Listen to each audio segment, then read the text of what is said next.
கரூர் துயரம் சம்பவம் தொடர்பாக தற்போது எஸ்ஐடி தனது விசாரணையை தொடங்கியிருக்கிறது. இது குறித்து கூடுதல் விவரங்களுடன் இணைகிறார் எமது செய்தியாளர் கணபதி. முழு விவரங்களையும் பதிவு செய்யும். கரூரில் கடந்த 27ஆம் தேதி தாவேகா தலைவர் விஜயின் மக்கள் சந்திப்பு நிகழ்ச்சி கரூர் வேலுச்சாமிபுரத்தில் நடைபெற்றது. இந்த கூட்டல் நெரிசலில் சிக்கி 41 பேர் பரிதாபமாக உயிரிழந்தனர். 100க்கும் மேற்பட்டோர் படுகாயத்துடன் சிகிச்சை பெற்று வருகின்றனர். இந்த நிலையில் இந்த சம்பவத்தை விசாரிப்பதற்காக முதல் கட்டமாக டிஎஸ்பி செல்வராஜ் தலைமையில் விசாரணை குழு ஒன்று அமைக்கப்பட்டது. அதன் பிறகு இரண்டாம் கட்டமாக ஏடிஎஸ்பி பிரேமானந்த் அவருடைய தலைமையில் ஒரு குழு அமைக்கப்பட்டு இன்று வரை அது விசாரணை மேற்கொள்ளப்பட்டு வந்தது. இதையடுத்து நீதிமன்றம் தற்போது உத்தரவிட்டபடி ஐஜி அஸ்ராகார் தலைமையில் சிறப்பு புலனாய்வு குழு ஒன்று அமைக்க உத்தரவிட்டது.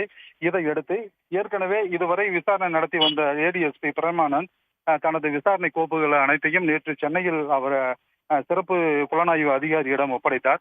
இதைத் தொடர்ந்து இன்று சிறப்பு புலனாய்வு அதிகாரி ஐஜி அஸ்ராகார் இன்று கரூர் வருகை தந்துள்ளார். இன்னும் சிறிது நேரத்தில் கரூர் வேலுச்சாமிபுரத்தில் உள்ள சம்பவம் நடந்த இடத்தில் அவரது விசாரணையை தொடங்க உள்ளார். தங்களுடைய விவரங்களுக்கு நன்றி கணபதி.